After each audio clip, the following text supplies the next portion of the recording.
Tell me, though, what's his technique? That last strike, it seems invincible.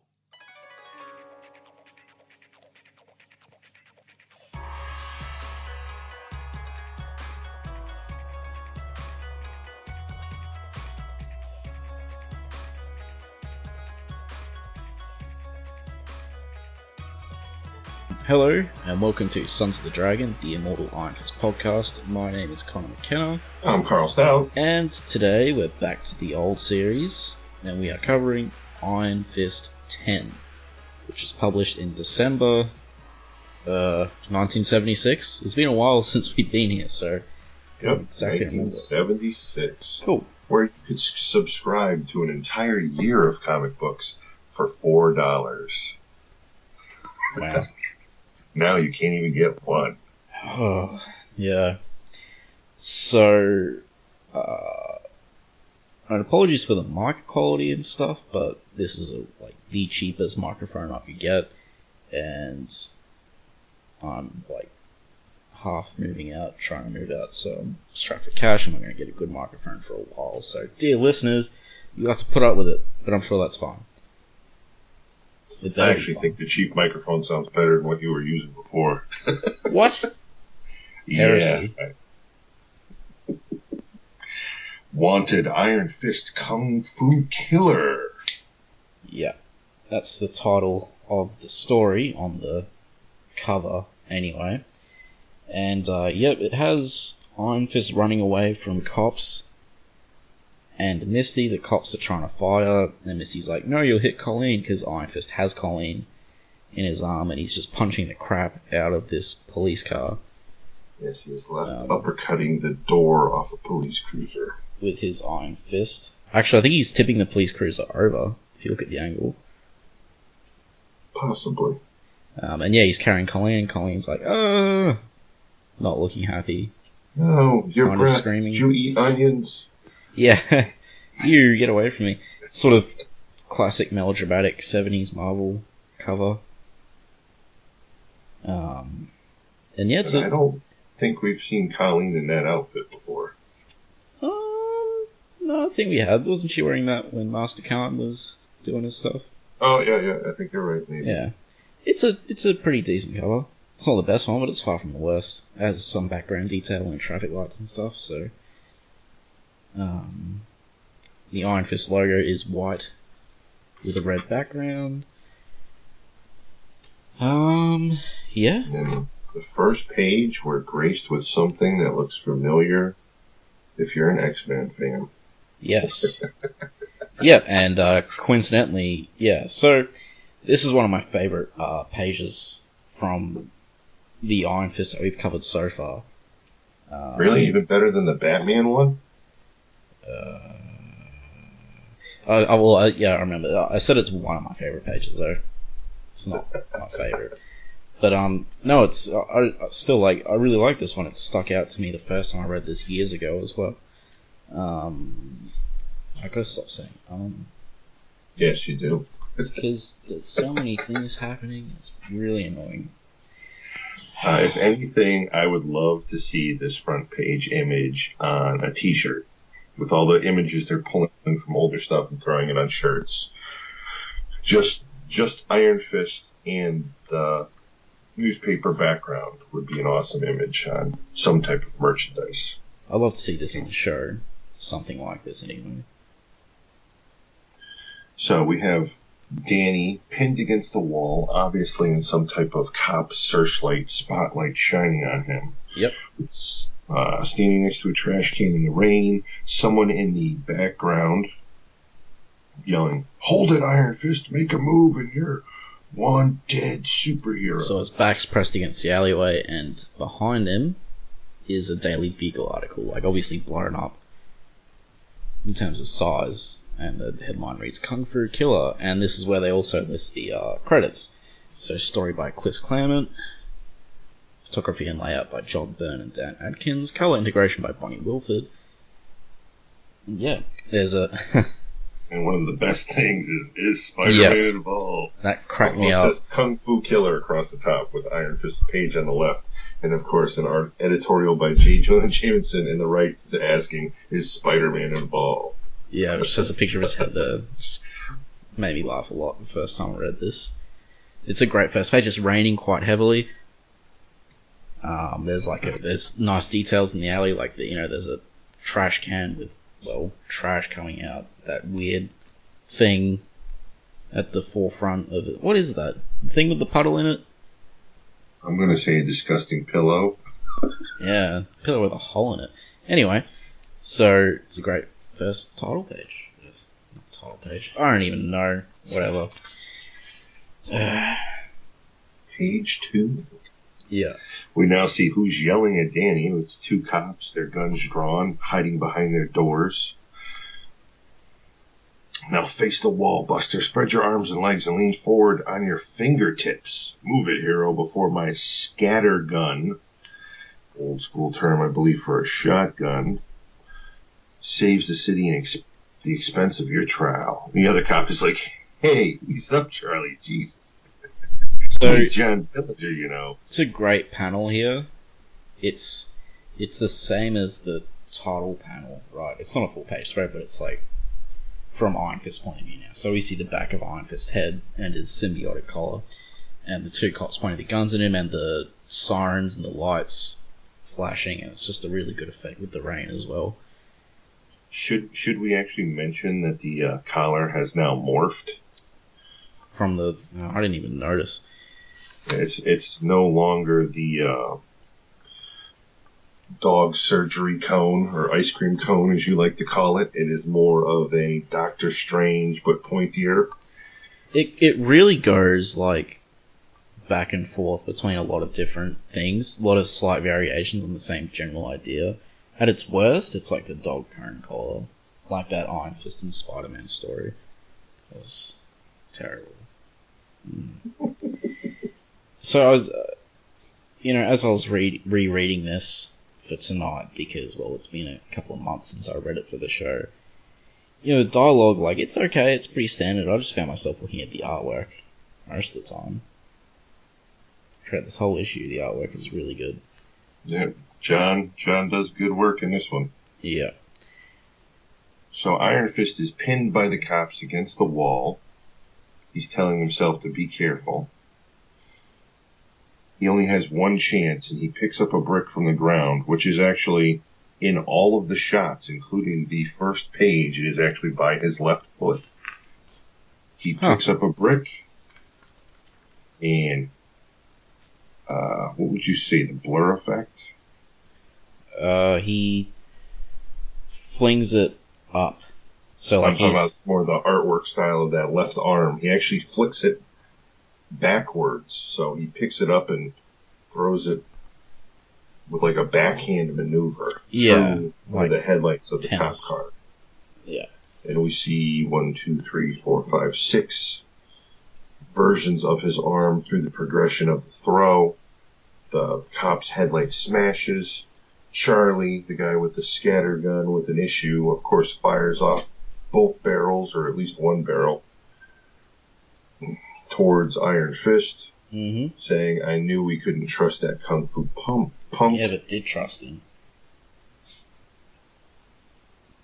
And Iron Fist then makes the mental comment, too slow, officer, as he kicks the guy, actually without the scatter gun first, in the face, then brings himself over top of the cop car, using the lights across the roof to bring himself over to the guy with the scatter gun, kicking him also in the face. It's like some knocking gymnastics. them both out. When they hop on the pole and they spin around? Now, he says if only he had time to explain. Can you hear me? But no, I can't. Yeah, I can hear you. Okay, cool. I'm just choosing to ignore you. Oh, right, thanks.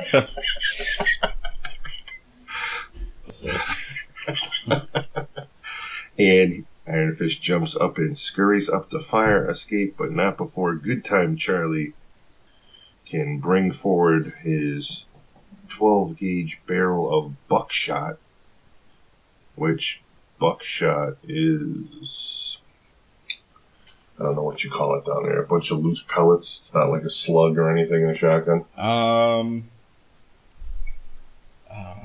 And as he fires shells. the other cop... They're called shells, yeah.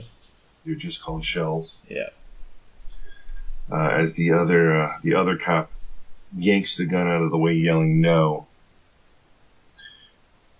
Are you crazy or something, rookie? What they teach you at the academy anyways? Those are apartments up there with people living in them. You start blasting with this cannon of yours, and you're as likely to kill some of them as Iron Fist.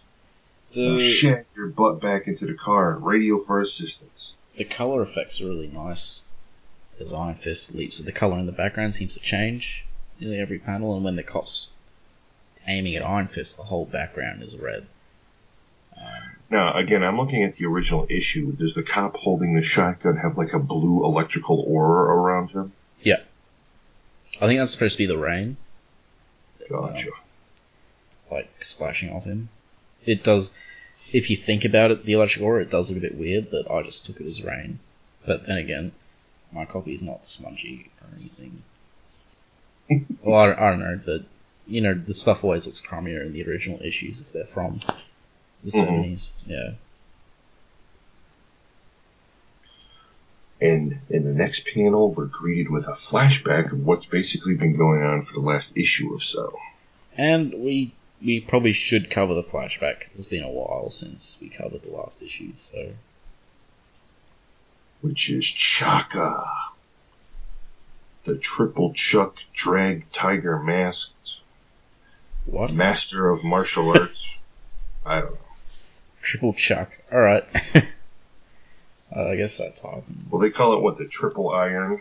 Yeah, the triple iron. The three-sectional three-sectional staff, or however you want to call it. I'd be lying if I said I cared. It's just, there's all sorts of... By the good book, there's so many names and phrases in these crazy old issues. So we have a flashback of him fighting Chaka, and then to the next page, we have him with the imposter Chaka, which turned out to be his nosy brother from the very first few pages of this story. Yep, and we kept wondering where that was going. And the cops now think Iron Fist is a killer. That's the thing, they say he's a near killed them. Right. But it does say later that, yeah. Anyway, so, and the guy said, Iron Fist is like, "Look, it's Chaka. Guy's a jerk trying to kill me." And the cop's like, "Bull, this is Bill Howe, a lawyer on DA Tower stuff. He's honest as they come." Honest as lawyers come, I guess. But, DA Tower is... I think he's mostly a Daredevil character. He popped up because Foggy used to be DA. And then he lost to DA Tower thanks to the Jester. DA Tower's not a bad guy, but and yeah, he's in the show as well in season 2. He's the he's, you know, the black guy. Female? Oh, the assistant. Yeah, yeah. Actually gives them information. Yeah. So just a little bit of trivia for you guys. I know you love it. I'm glad you read Daredevil so you know this stuff, because I had no idea. Yeah. So needless to say, we show Iron Fist now making a run from the police on top of the rooftop. It's like punching the crap out of them on the way. That's right.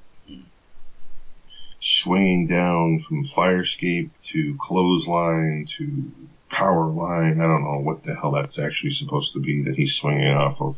Power line and iron grid. I just have to do that. And then we have him running down the alleyway while the cops are actually taking shots at him. Because when you have a guy running with no weapons whatsoever, you're going to take shots at him. Hey, he could have been stealing a car or something. Alright? You can't take that chance. You just gotta open fire. Like, I saw this guy, suspicious, just walking up the road, nearly shot him myself. It's a dangerous world out there. No, we don't get guns here. Well, we do, but it's really hard to get guns. So, unlike over there, America. Trust me, it's getting much more harder. Really? Oh man. What the funniest part though is it's getting harder and harder to get guns. The state I live in even put a law on how many bullets your clip can hold. Wow. For your automatic weapon. I believe it can't hold more than 12. How am I going to kill more than 12 people now? I know. You gotta, like Deadpool, you gotta light them up. Oh. And, which is hysterical because the only reason why I'm bringing this up would be like, there's Glocks out there that can hold like, they have clips that hold like 30 rounds in a handgun. Mm-hmm. Yeah. You can't buy them in Connecticut, but you can take a 2.5 hour ride and technically buy them in New Hampshire, where they're still completely legal. God, I love America. I wish Australia was like that. I could just go to a different state and buy a bunch of different stuff. But however, if you then got caught bringing that item back into Connecticut, you'd be arrested for a freaking magazine clip for a handgun. Not actual bullets, just a little piece of metal that holds bullets with a spring in it. I mean, over here you get arrested for a lot less, so yeah. Like, anyway, slightly off tangent. So Danny's being fired at. He's on the run. He's playing rooftop tag with police officers as he's trying to escape in the rain. And it's awesome. It all looks amazing. The rain effects and like just I gotta say the artwork is just really awesome. Like, yep, yeah, good stuff here. Check it out for yourself. Well, and speaking of handguns, I'm going to say Mr. Byrne definitely had a very good reference for that silhouette because it's about dead on. Because while Danny's sneaking around on the roof, all of a sudden there's a glint of lightning off something. It's a gun barrel. And we see someone holding a very large caliber handgun up with Danny in the background looking over his shoulder at it. The policeman on the other roof, he must have seen me and cut ahead to stage an ambush. Well, not tonight, my friend. Kaya! Rack. As the arm holding the gun is now kicked and the foot is going further, so I'm going to guess that it's going to follow up with one to the face. And we hear, Iron Fist, don't! And then he goes, huh? Misty with his little berserker face in that very small panel. So Misty's on the ground with clothes apparently stolen from Carmen Sandiego. So here we have some more classic Colleen and Misty behavior, just acting like completely rational human beings. So what we get. So Colleen palm strikes Iron Fist in the spine and starts to attack him. And Danny, he subdues her essentially, and he notes that her skill is better than usual, better than he's seen before, which I'm guessing is a reference to the mind meld that they had. I would think so, since they know everything. Yeah, she probably picked up a few tricks from... As probably he did, because that's a martial art that she was taught and that he did not study. Yeah. So if you think about that, if he mind melded with Shang-Chi, pretty much no one would be able to ever touch him in the martial art realm in Marvel Comics. Pretty much. Well, when people do touch him, it's usually because Iron Fist is the fall guy in a story. You know, the guy that gets beat up to make the other person look good. Oh. Back then it was. It's a different world now.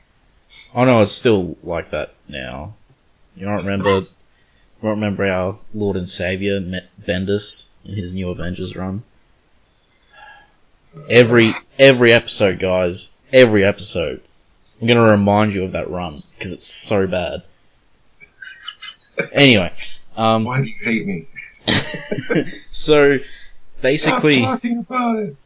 Misty's pointing a gun at Danny now. He's holding Colleen in front of him. He's like, let her go. And they're essentially giving him crap, because Colleen's like, I believe Misty when Misty said that you might have been set up, but now I'm a fool.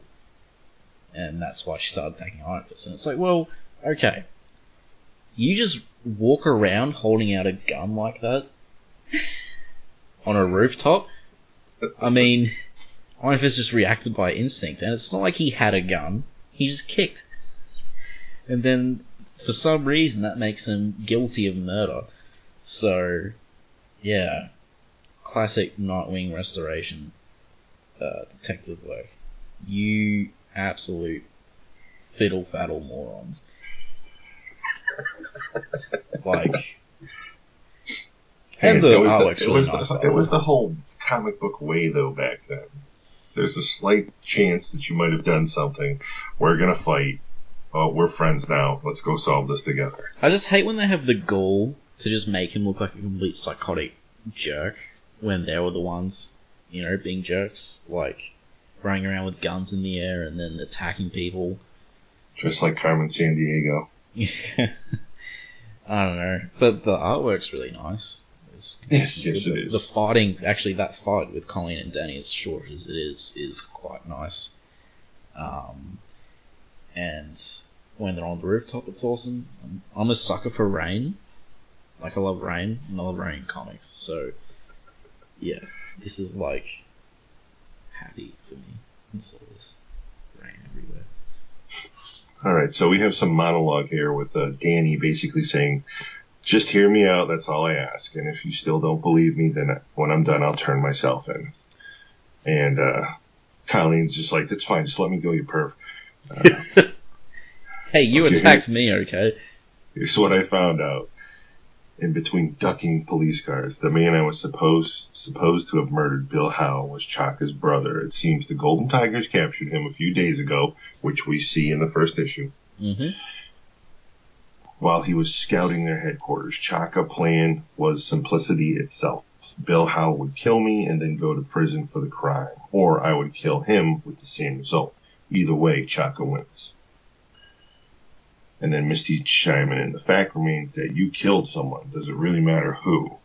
Misty, my Iron Fist wasn't what killed him. How can you say that? The police report said you'd slammed him into a brick chimney. Bill Howe never hit the chimney. Something else stopped him. Something that left a $50 sized bruise at the base of his skull. That I discovered just as the police arrived, a bruise that matches the one on Misty's head. Misty's head took a blow from Chaka's triple ire. Alright, so, assuming Iron Fist did kill him, it was still self-defense. Like, brainwashed or whatever, he was still trying to kill Iron Fist. And... Brainwashed. He was brainwashed and Iron Fist was drugged. And do people, is Iron Fist considered, at this point, is Iron Fist even considered like a meta-human? Or is he just considered like a guy in a costume? Because, if Superman backhands some move and kills him into a chimney, then there's a problem because Superman is obviously a lot stronger than said move. But if Iron Fist does it, well, if he's supposed to be like, if he's not even meta-human, if he's just using his, you know what I mean? And he's drugged. He's also drugged. There's that too. So, then again, Iron Fist is a living weapon, so I guess technically he's armed. Because he's himself. You know what I mean?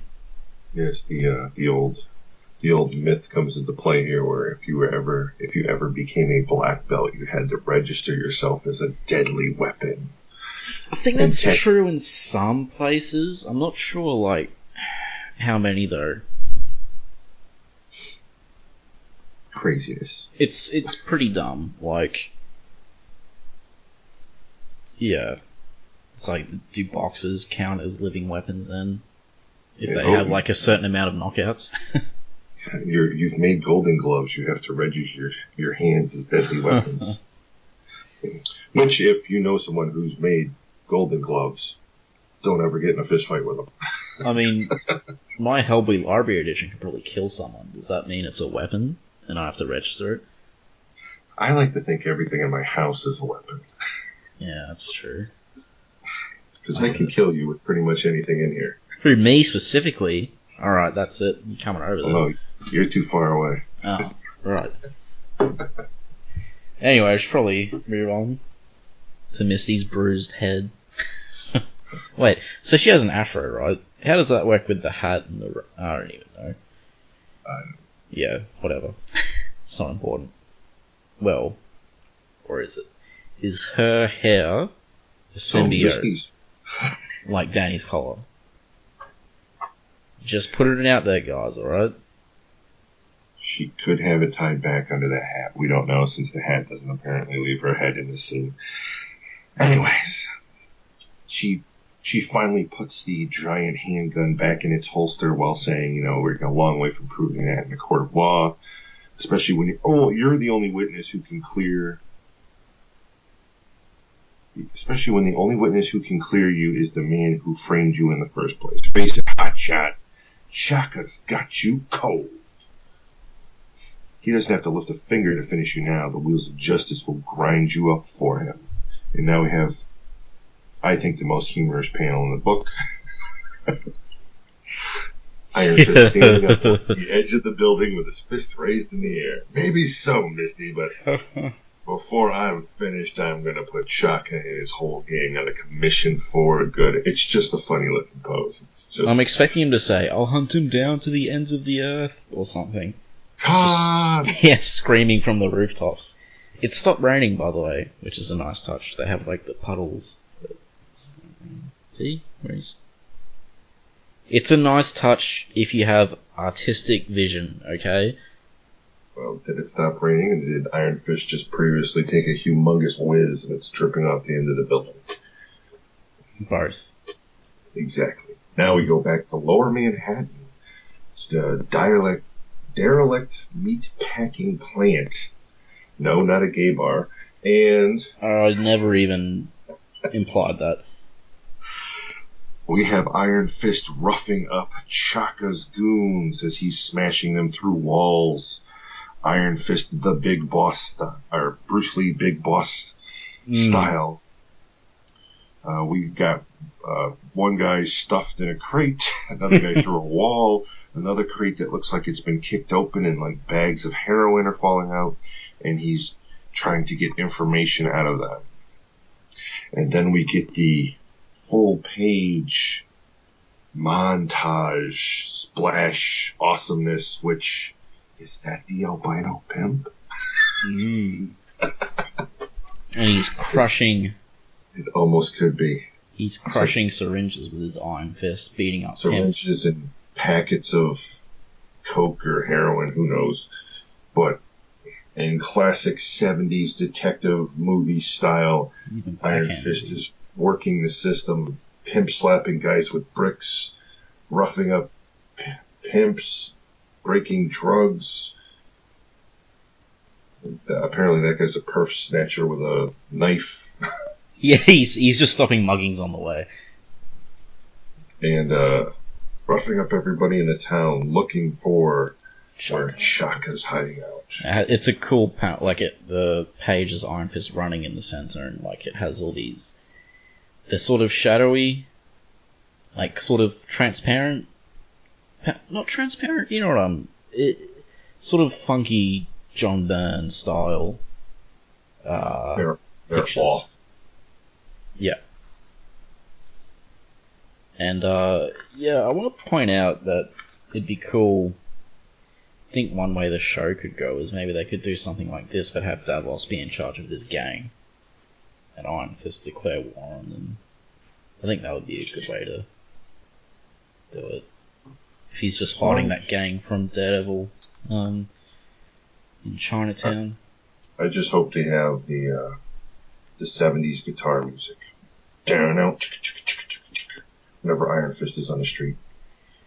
Down, down. I don't think so. Like the 70s Spider-Man show. That was awesome. Is that the... No, it's not it. Anyway. What? No interlude with Alan? Oh, man. Well, you gotta read the last little blurb there on that splash page, which is... By week's end, the Golden Tigers are so scared of you that they won't even set foot out on the street, much less commit a crime. Oh, yeah. And he's pissed Chaka off so much, Chaka actually comes to the Nightwing Restoration office, which is on the corner of Broadway and 72nd Street, and busts up the joint while they're chilling out. The whole door blows in with a huge explosion. Danny yells, "Gods of Kunlun!" Colleen screams, "Misty!" And Misty's going, "It must be a bomb. Everybody hit the floor and watch out for flying glass." See, unlike certain other comics I can mention, like you see that middle panel, right, where they're just sitting down and talking to each other. Chillaxing. They still make that panel visually interesting. Mm-hmm. Like, there's still effort. Flows. Yeah, it's not just talking heads. There is effort put into every single panel, which is really nice. Yeah. It's never just like... It's never like Star Wars prequels, where it's just two people sitting on a couch and the camera just going from one face to the other. There's always some sort of nice looking visual going on here. And yeah, no, the wall blows up too. Gods of Kunlun! So Chaka's standing there swinging his triple iron. No bomb, Misty Knight, but something far more deadly. Chaka, because, they don't know his name. I mean, who even cares? Misty's seen him. Wasn't Colleen there too, or no? Oh, you were being sarcastic. No. Never mind then. Repaying you in kind for Iron Fist's entrance at the Meacham building. And now we have Misty charging, Colleen going for her sword, which is hanging on the wall, which you actually see in that other panel you described where they were all relaxing. Mm-hmm.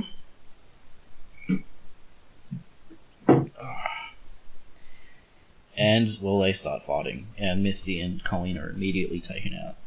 Yes, Chaka's triple iron pops Misty in the gut. Again, this thing is also charged with some type of power, which I don't think we're ever told what type of power that actually is or how it gets its power.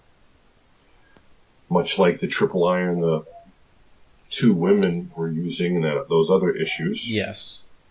It could be the same one, we don't know. Now, while Chaka is a big wuss, he's still formidable, as he takes out Colleen and Misty with one strike. Mm-hmm. So, and the only reason he's coming after Iron Fist now is because Iron Fist is just trashes operations completely, and if he doesn't go after Iron Fist, his own men will turn on him. Right. Yeah. So now he has to literally save face, or his whole empire will crumble. Yeah. Now, he doesn't actually say that, but that's if you have read any of crime stuff, and when you show up the big boss and make him look like a wuss, the big boss obviously needs to it pretty much says that when Iron Fist is taking out his operations. Like, this is the reason he was doing it. It's so that he'd have no choice but to face him himself. But yeah, no, Chaka never says it, I think. Unless he goes into a huge monologue the next page. He does, but it's not about that. No. He says he's improved his weapon, his electrically charged triple iron, but again, we still don't know how he's done that or how it does it. Is it that giant steel belt? Yeah, are people just breaking into, like, the Tinkerer's basement or something? Like, where are you getting these things? Why was that guy made of metal? It still bugs me. Weird. Good issue. So now apparently it strikes with the force of a howitzer shell, which shouldn't be too good for Colleen because yeah, she should be dead. Yeah, she took it to the face. Yeah, they should both be dead, really. Yeah, if it's packing that much juice, both those girls should no longer be breathing. Yeah. So Chaka's destroying furniture basically with his triple iron as Danny's jumping out of the way. Danny does get in a nice right sidekick to the side of Chaka's head, which only proceeds to open him wide up for Chaka to nail him directly in the midsection with his triple iron, causing Iron Fist to scream, fall backwards through probably the window that was next to the front door, because I don't know what he's crashing through next. And Chaka's making a comment that, quit while you're ahead, at least in prison you'll still be alive. Which, I don't know why he's saying that. Apparently, I'm here to kill you, but if you quit, you'll just be in prison. And then in the very next panel, he's yelling, "Die, hero." And that next panel is a full page. Yes, a very interesting action sequence where we have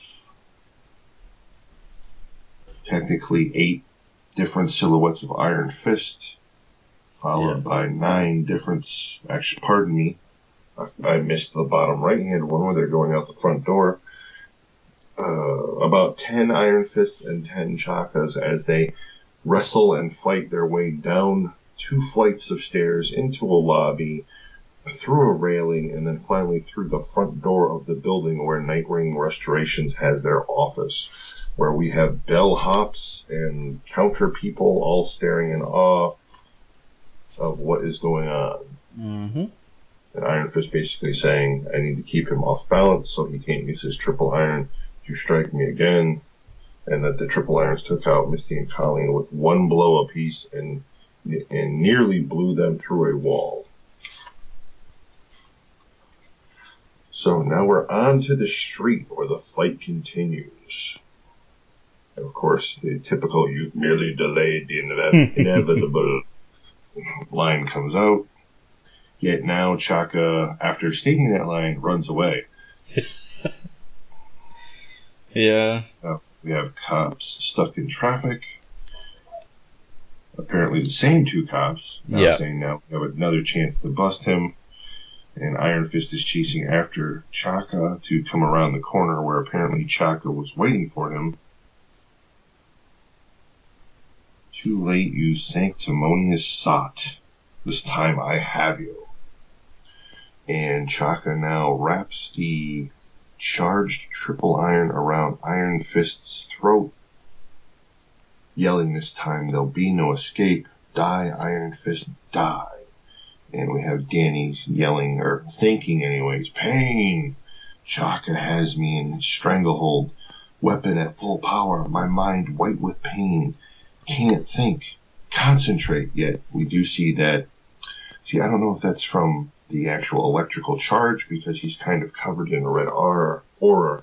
But yes, he's definitely summoning the Iron Fist into his right hand. Like, I must focus. I must smash free. It's also very similar to the fight with Scythe. Was that Joker's name? That was like issue 16, right? Was the second issue we original covered. Yeah, and it was 16. Iron Fist punches himself in the throat with his Iron Fist. No, I think what he does is he crushes smashing the bar that's across his chest. And he hits himself so hard he knocks the black off of the dragon and around the eyes of his mask. I don't think he's punching. I guess, actually, yeah, he might be punching. I assumed it was him just crushing it. But... No, I'm going to say that's a punch to the bar across the... It's definitely a punch. I think crushing it would have been more sensible, but who am I to question Danny? And now, Connor's favorite, Danny's angry face. I mean, it looks a bit odd, though. But I do like it. And he's like, we're gonna fight man to man, but without Rob Liefeld's art and Cable standing there. What? There's a panel where Cable just has, like, it's one of the worst panels. He just has these huge, giant shoulder pads, and obviously he just has so many muscles that just make no sense. He's like, now we fight face to face and man to man. Well, no, he says literally face to face and literally man to man. It's classic Rob Liefeld artwork. Not all of his art's bad. I just don't really like the style. Well, now that Chaka's weapon has been destroyed and Iron Fist is pissed, as you can see by the lower right-hand panel on that page, Iron Fist just basically beats the crap out of Chaka with his bare hands. Not using his Iron Fist, just using his fighting skills. pounds the living crap out of Chaka. Well, of course, venting, because that's what, you do when you pound the crap out of somebody. The lives you've corrupted and destroyed. The brother you sent to his death. He's gonna make him pay. Then we have our favorite detective finally show up. Lieutenant Iron Fist's killing him. After all he's been through and what Chaka did to Nightwing Restorations, I'm not surprised. Cordon off the block, Reese. I'll try to handle Iron Fist. And we'll Good luck, see. Lieutenant Scarf. And after that panel, we will see Lieutenant Scarf do nothing. I'll try to handle him, but he just doesn't show up. And in this 5th panel on this page, I believe Chaka is wearing lugs, boots for women. I mean, he is a bit odd. Like, look at the dresses. And he's putting blows to Chaka's head. And this last one is for Colleen Wing and Misty Knight. So, friend, you better pray you're only stunned. The police are here, Chaka. It's all over for you. So tell them the truth. Tell them what really happened on that rooftop. Tell them who killed Bill Howe. Why, you did, Iron Fist. And I'll swear to that with my dying breath. But oh wait, here's the twist ending. Yeah. Then you would be swearing to a lie, brother. But I forgot you are very good at that. William, you're alive, but how? I don't understand. The newspapers printed the truth as they were told by Lieutenant Scarf, a truth that kept me safe while I told the police everything I knew about the Golden Tigers. Your hypnosis backfired, Chaka. It not only restored all my martial arts training and skill, but my instincts as well. I heard the whirling triple iron the instant before they hit, and managed to twist my head just enough so that the killing blow only stunned me. By the time I regained consciousness, Iron Fist was already hard at work trying to draw you into the open. Lieutenant Scarf decided to use Iron Fist as bait. Nice guy. Without his knowledge, figuring it'd be better to risk a superhero's life than a policeman's. Thanks a lot. But at least we won. The battle, yes, we've broken Chaka and his Golden Tigers, but tomorrow there will be another gang and another Chaka to lead them, and the whole rotten cycle will have begun again, with nothing changed except the names. Oh, sure, we may have won this battle, Iron Fist, but the war goes on forever. Such as comic books. As the police paddy wagon pulls away with Chaka in chains. Next issue, the return of the Wrecking Crew, plus the most unexpected guest stars of all be here. I like how it says return of the Wrecking Crew. Yeah, I was just about to say, he hasn't faced the Wrecking Crew. I guess yet. maybe their last appearance they met some unfortunate fate, but then they didn't die, because that always happens. I've always enjoyed Iron Fist's run-ins with the Wrecking Crew, because it always is usually a good time. Has it even happened more than once? Oh, several times. Oh, cool. Yeah, these are the guys, they got like what, like Norse god's power from like, in the... Somehow the power of Thor's hammer wound up gracing the crowbar that the leader of the Wrecking Crew has, who I believe goes by the name The Wrecker, and he was superpowered, as strong as Thor, didn't, I believe, have the whole lightning storm aspect, but had all the strength and whatnot, the invulnerability. He was taken down.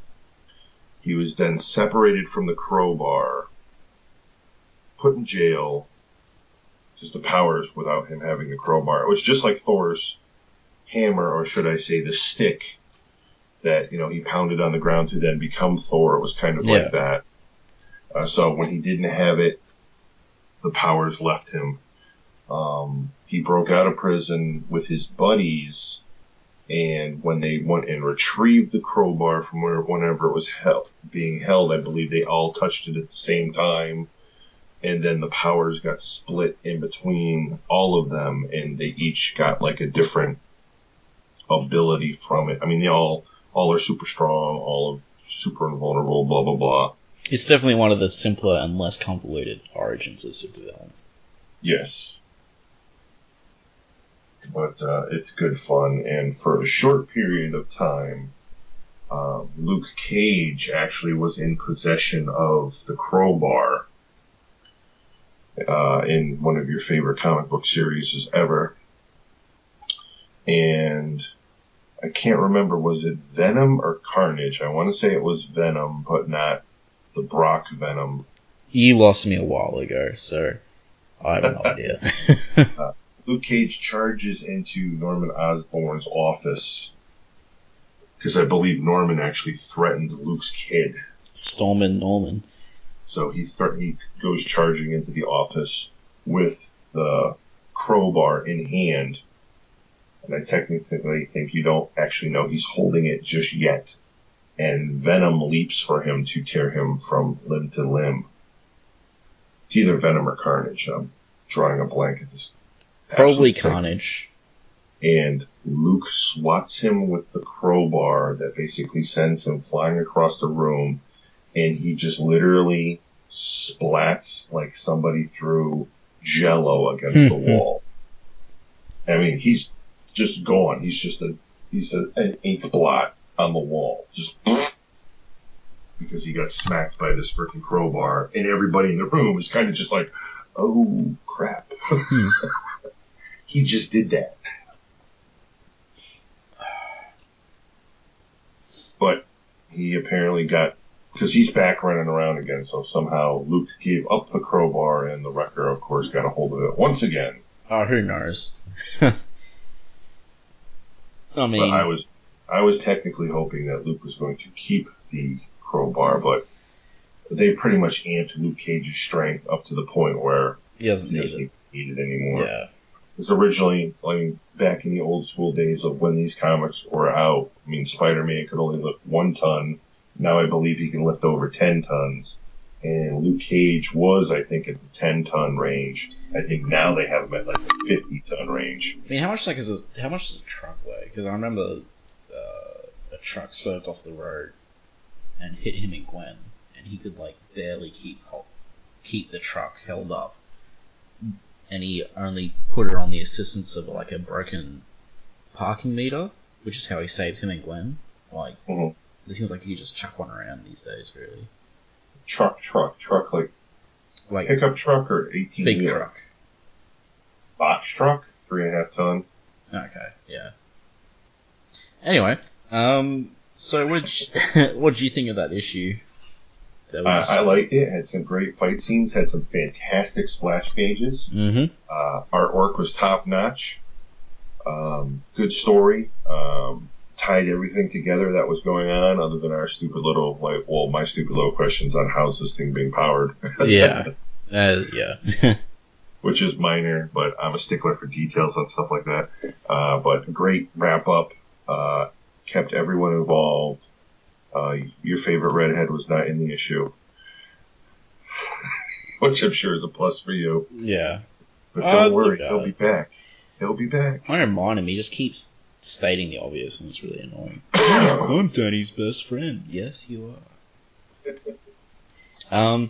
I pretty much had the same opinion. The charging thing didn't bug me that much.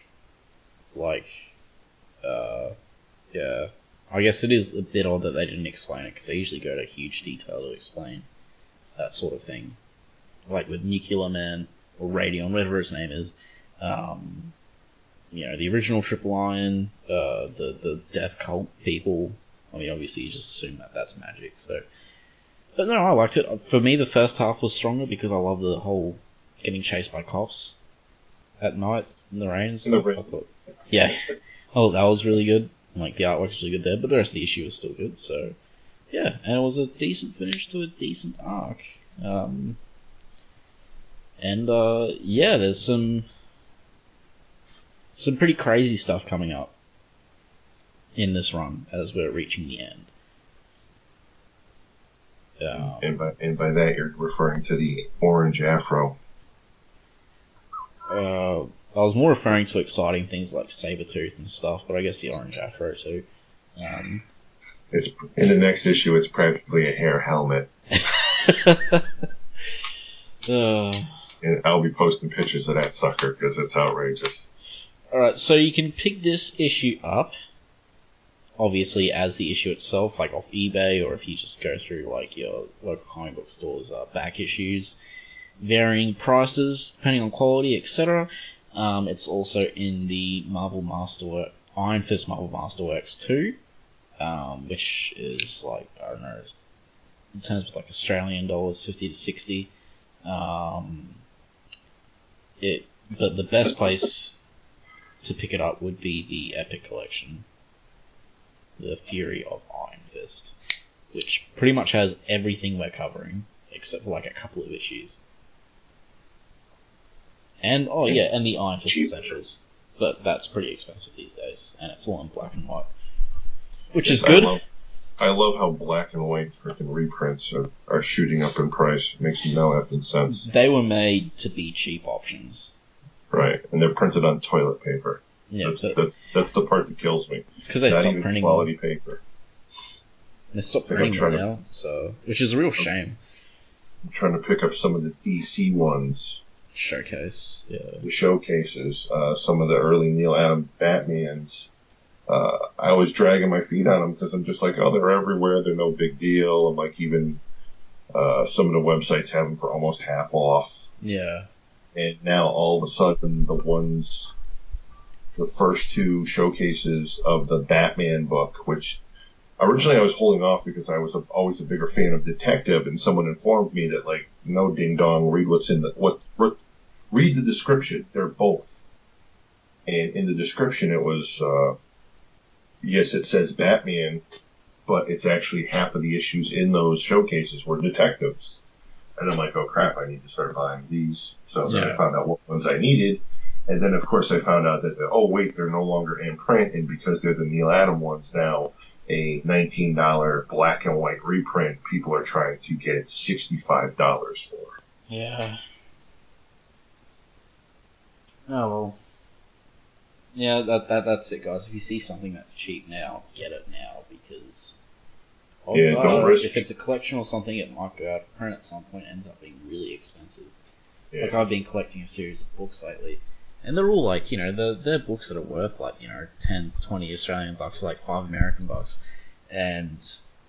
but now they're out of print, right? And some of them are going for like $80 American on Amazon, like secondhand, which is just absolute insanity. So definitely get this stuff when you can, because it might bite you later on. Especially because of what's been happening now in the world we live in, where comic books are becoming everything now. Hollywood and television are grabbing at everything.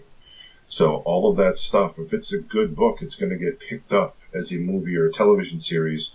And when that happens, those back issue reprints and the original issues, obviously, are going to shoot through the freaking roof. Yeah, as we've said many times before, since like the start of this podcast, definitely get your hands on Iron Fist stuff now while you can. Like, it's already more expensive. Yeah, when the Netflix series hits, God help us all, those prices are going to skyrocket.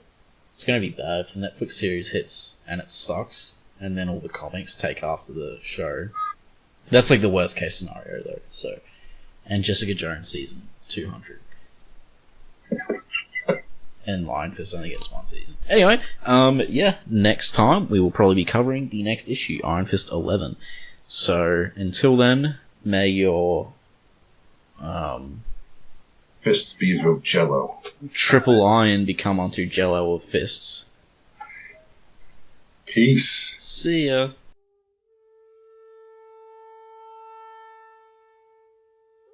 Iron Fist and all other characters in these comics are properties of Marvel and Disney, and any music or images we use belong to their respective copyright holders, and we do this for fun, so please don't sue us.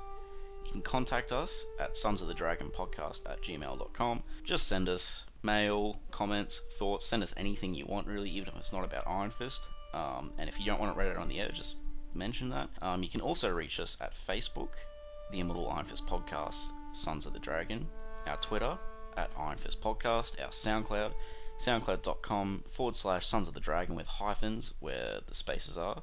Our YouTube, Connor and Karl, just search Iron Fist Podcast on YouTube and you'll find us real quick. And then there's our WordPress, Sons of the Dragon, the Immortal Iron Fist Podcast.wordpress.com.